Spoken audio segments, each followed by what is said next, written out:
Aujourd'hui, nous allons parler thérapie. Vous avez envie que ça change? Mais voilà, entre ce que vous ressentez et ce que vous trouvez quand vous cherchez de l'aide, il y a un monde, une jungle même. Vous tapez thérapie sur Internet et vous tombez sur un océan de promesses. Des soins qui nettoient vos énergies, des protocoles qui reprogramment l'inconscient, des approches qui vous garantissent la paix intérieure en une séance. Mais au fond de vous, vous sentez que quelque chose cloche. Peut-être que vous avez déjà essayé, peut-être que ça vous a soulagé, mais que le fond du problème, lui, il est toujours là, toujours vivant, toujours actif. Alors, vous vous demandez, qu'est-ce qui soigne vraiment? Qu'est-ce qui transforme en profondeur et pas juste en apparence? Et surtout, comment choisir une thérapie qui vous respecte, vous reconnecte à vous et vous aide à aller là où vous n'avez jamais osé poser les pieds. Dans cette vidéo, je vais vous partager les 9 grands pièges qui empêchent une thérapie d'activer vraiment une transformation dans votre manière de vivre et comment elle peut apporter du soulagement et même beaucoup plus. Je vous montre ce qu'il est possible de vivre quand on ose une vraie rencontre avec soi. Parce qu'il ne s'agit pas de consommer une solution, mais d'initier un vrai mouvement de transformation intérieure. Je suis Fabienne Vaillant. Depuis plus de 20 ans, j'accompagne des femmes en transition à retrouver leur axe, leur clarté, leur élan. Je suis formée à l'analyse bioénergétique et à la thérapie jungienne et j'ai construit une approche intégrative à la fois thérapeutique et existentielle pour celles qui veulent se réinventer en profondeur et non pas juste se réparer. Dans mon travail, j'intègre le corps, l'inconscient et la conscience, mais aussi le souffle, l'élan spirituel et la direction concrète que vous voulez donner à votre vie. Parce qu'une thérapie ne devrait pas vous couper de votre corps ni du processus vivant qui continue de vous guider pas à pas pour votre accomplissement dans l'amour. Elle devrait vous y reconnecter avec plus de présence, plus de cohérence et plus de liberté intérieure. Alors, dans cette vidéo, je vais vous partager 9 grands pièges que je rencontre souvent dans les accompagnements modernes et que m'ont aussi partagé mes clients et patients en coaching et en thérapie. Des pièges parfois très séduisants, mais qui vous empêchent, sans que vous le sachiez, de vraiment changer. Et à travers ces clés, je vais vous aider à repérer ce qui fait la différence entre un soulagement passager et un mieux-être, un épanouissement durable. Alors on commence. Piège numéro 1. Chercher du vite et bien. C'est là que tout commence, le moment où vous voulez que ça change. Et vite, c'est humain. Vous souffrez, vous êtes fatigué, vous avez déjà attendu trop longtemps. Alors, vous êtes tenté par les promesses de résultats rapides, énergie nettoyée, trauma effacé, mental reprogrammé. Mais une vraie transformation psychique, ça ne fonctionne pas comme un micro-ondes. Parce que ce n'est pas votre tête qu'on reprogramme, c'est votre être qu'on invite à s'éveiller. Quand quelque chose vous fait mal depuis des années, ce n'est pas en une heure que vous allez vous en libérer, durablement. Une femme me racontait qu'après plusieurs séances de Reiki ou autres soins vibratoires, elle se sentait flottante, légère. De belles sensations, oui, mais quelques jours plus tard, les blocages revenaient. Elle n'avait pas rencontré son histoire profonde, jusqu'à ce qu'on voit ensemble vivre en conscience ce qui l'anime, ce qu'elle repousse. Un vrai travail parfois inconfortable, mais profond. Et là, la paix est arrivée. Ce que je vois souvent, des personnes qui vont de soin en soin, elles se sentent un peu mieux. Puis la même angoisse revient, le même blocage, la même fatigue. Et pour cause, le symptôme est soulagé, mais le sens n'est pas rencontré. Une thérapie sérieuse prend le temps de comprendre d'où vient la douleur. Elle ne veut pas juste que vous alliez mieux. Elle a besoin que vous vous reconnectiez à votre souffrance pour fonctionner. Et cela peut prendre un peu de temps. Piège numéro 2. Choisir une méthode plutôt qu'une relation. On choisit un outil, un label, une méthode, mais pas toujours une personne. Or, ce qui guérit en profondeur, ce n'est pas une technique, c'est la relation. C'est le lien de confiance qui se tisse. C'est la manière dont une personne vous regarde sans jugement, vous accueille entièrement, y compris dans ce que vous vous cachez depuis toujours. Il y a une recherche qui montre que la qualité de la relation avec votre thérapeute explique entre 20 à 30% du résultat, alors que la méthode utilisée, elle, contribue à moins de 1%. Le reste, c'est votre propre force intérieure. Ce n'est pas uniquement ce qu'on fait qui change, mais comment on le fait ensemble. Et je le vois tous les jours, si vous ne vous sentez pas entièrement vu, entièrement reçu, rien ne peut se poser. Ce n'est pas seulement une méthode qui guérit, c'est la profondeur du lien qu'on ose créer ensemble. Piège numéro 3, oubliez le corps. On parle, on comprend, on analyse, mais rien ne bouge. Ou à l'inverse, on ne parle pas, on fait de l'énergétique, des soins vibratoires, on respire, on visualise, mais le corps, lui, n'est pas rééduqué à ressentir en vérité. Or, votre corps vous parle même quand vous ne l'écoutez pas. Quand vous avez peur, votre respiration se bloque. Quand vous vous sentez impuissante, vos épaules tombent. Quand vous n'avez pas le droit d'exprimer votre colère, votre ventre se crispe, votre mâchoire se ferme. En analyse bioénergétique, on part du principe que votre histoire s'inscrit dans votre corps. Alors on travaille avec le corps, non pas pour le soigner mécaniquement, mais pour lui redonner la parole, un mouvement libéré, un souffle relâché. Alors on travaille avec le corps, non pas pour le soigner mécaniquement, mais pour lui redonner la parole, un mouvement libéré, un souffle relâché. Et ce n'est pas simplement un soulagement, c'est une reconnexion, un réveil de votre élan vital. Vous vous remettez à respirer, pas juste physiquement, mais existentiellement. Ainsi, votre histoire est inscrite dans votre chair, dans votre souffle coupé, dans vos épaules tendues, dans votre ventre contracté, dans vos mâchoires serrées, et tout ce qu'on n'a pas pu dire, ressentir, exprimer est encore là vivant, quelque part dans vos tissus. Mais ressentir des trucs ne suffit pas. Cela ne guérit pas. Il faut donner du sens à ce que le corps exprime, mettre des mots sur les sensations, relier avec votre thérapeute tout cela. Piège numéro 4, confondre bien-être et transformation. Se sentir bien après une séance est agréable, mais ce n'est pas toujours signe de transformation.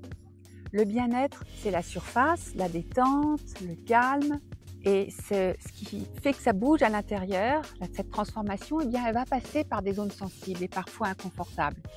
Elle vient toucher ce qui gratte, ce qui résiste, ce qui réclame justice ou libération depuis si longtemps. Je dis souvent, une vraie thérapie ne vous caresse pas toujours dans le sens du poil, mais elle vous respecte, elle vous honore et surtout elle vous éveille. Piège numéro 5, réduire la thérapie à un protocole sans conscience. La conscience, ce n'est pas juste comprendre, c'est voir en soi, sentir, relier. Jung disait tout ce qui ne remonte pas à la conscience revient sous forme de destin. Et moi je le vois tous les jours que ce qui n'est pas regardé nous gouverne. Car la conscience, c'est ce moment où vous voyez clair pour la première fois. Vous voyez comment vous vous sabotez, pourquoi vous n'arrivez pas à poser une limite, pourquoi cette boule dans le ventre revient toujours. Et notre conscience n'est pas juste une idée, une pensée, elle est une énergie vivante, une force qui va vous transformer. La physique quantique l'illustre parfaitement dans l'expérience de la double fente découverte par Jung en 1800, avec un Y 1801 et mise à jour par Wheeler en 1980. Tant que le phénomène n'est pas observé, il reste indéfini. C'est l'acte d'observer qui transforme le potentiel en réalité. C'est pareil pour vous, ce que vous observez avec attention se transforme. Ce que vous refusez de voir continue d'agir dans l'ombre. Prenons un exemple. Une femme n'arrive jamais à dire non. Après plusieurs soins énergétiques, elle revient toujours au même schéma. Alors ensemble, on va regarder, on va explorer ce qu'elle ressent au moment précis où le non veut sortir. Souffle coupé, ventre noué, une petite voix qui dit « si tu dis non, on va t'abandonner ». En prenant conscience de cette phrase, en la ressentant, elle retrouve son libre arbitre. C'est magique, c'est ça la puissance de la conscience. Imaginez aussi une pièce avec plein d'enfants qui jouent librement. Tant qu'ils pensent être seuls, ils font ce qu'ils veulent. Ils rient, ils courent, ils inventent leurs propres règles. Mais dès qu'un adulte entre et les regarde, leur comportement change. Ils se tiennent droit, ils s'arrêtent, ils remettent tout en ordre. Non pas parce qu'on leur a dit de le faire, juste parce qu'ils savent et qu'ils sont vus. C'est exactement ce que la physique quantique a montré. Tant qu'un phénomène n'est pas observé, il reste dans un état de flou, incertain, mais le simple fait de l'observer modifie ce qu'il devient. L'observation crée une forme, une direction, une réalité. Et pour nous, êtres humains, ça fonctionne de la même façon. Ce que vous regardez en vous avec conscience commence à changer. Et ce que vous refusez de voir continue de gouverner vos choix sans que vous le sachiez. C'est comme si votre regard intérieur, ce souffle conscient, était une lumière qui va dénouer ce qui est figé. Votre conscience est un agent de transformation vivante, pas un simple outil mental. Et c'est pour cela que je dis que la conscience est notre plus grand outil d'auto-guérison. Elle ne fait pas à votre place, mais elle vous rend acteur, elle vous rend libre. Alors une vraie thérapie est là pour soutenir cette ouverture, cette lucidité, cette prise de responsabilité vis-à-vis de soi. Elle ne vous donne pas des recettes ou des solutions toutes faites. Piège numéro 6. Se couper de la dimension transpersonnelle. Et voici un piège plus subtil, mais profondément limitant. Croire que la thérapie ne concerne que vous, votre histoire, votre corps, votre passé, votre souffrance. C'est vrai tout cela, mais ce n'est pas tout. Une thérapie vivante vous relie aussi à une force de vie qui vous traverse et qui agit à votre service pour vous permettre de vous réaliser en humanité et en amour. C'est la dimension transpersonnelle, une sagesse plus vaste. Certains diront l'âme, l'esprit, le divin, d'autres parleront d'élan vital ou de reliance intérieure. Peu importe les mots, l'essentiel est là. Une thérapie qui n'ouvre pas cet espace risque de vous enfermer dans un moi réduit à ses blessures, ses conditionnements et ses limites. Piège numéro 7. Vouloir aller mieux sans entendre ce que le symptôme vient dire. Quand on souffre, le réflexe le plus courant, c'est « comment je fais pour que ça s'arrête ?» Et c'est légitime. Et dans une vraie démarche thérapeutique, la question change. Elle devient « pourquoi c'est cela ?» Qu'est-ce que ça vient révéler? Car tant que le symptôme est vécu comme une erreur à éliminer, vous passez à côté de son message, le message de votre conscience. Et c'est là que vous risquez de tomber dans le piège de l'efficacité. Cherchez à effacer le symptôme sans en écouter le sens. Prenons un exemple simple. Une femme vient me voir parce qu'elle ne supporte plus sa colère. Elle a essayé de la calmer, de la respirer, de la canaliser. Mais en séance, quand on va plus loin, elle découvre que cette colère est la seule réponse qu'elle a trouvée à une vie de soumission. C'est un cri de vérité, pas une erreur à corriger. Ce n'est pas la colère qui pose problème. C'est ce qu'elle empêche de dire sur soi. C'est le fait que l'on veuille juste la faire disparaître. Ce n'est donc pas seulement une question de soulagement. Ce que vous traversez a peut-être un sens plus grand. Une direction, une invitation à regarder votre vie autrement. Viktor Frankl, psychiatre et rescapé des camps de concentration, disait « Ce qui donne sens à la vie donne aussi sens à la souffrance ». Et parfois ce sens ne vient pas tout de suite, mais il commence à apparaître dès lors qu'on prend le temps de l'écouter. Il faut pouvoir faire une place à cette écoute. Pas une écoute mentale pour tout expliquer, mais une présence, une conscience, un accueil de ce vécu, de cette partie vivante, de ce chemin qui est le nôtre, et non pas, ce n'est pas un bug à corriger. Et c'est là qu'une thérapie peut faire vraiment basculer une vie. Non parce qu'elle guérit, mais parce qu'elle redonne du sens à ce qui paraissait insensé. Et là, vous pouvez faire confiance à l'intelligence de votre être intérieur pour faire bouger les lignes en douceur, dans la suite, dans votre vie quotidienne. Plus besoin d'efforts à fournir pour changer.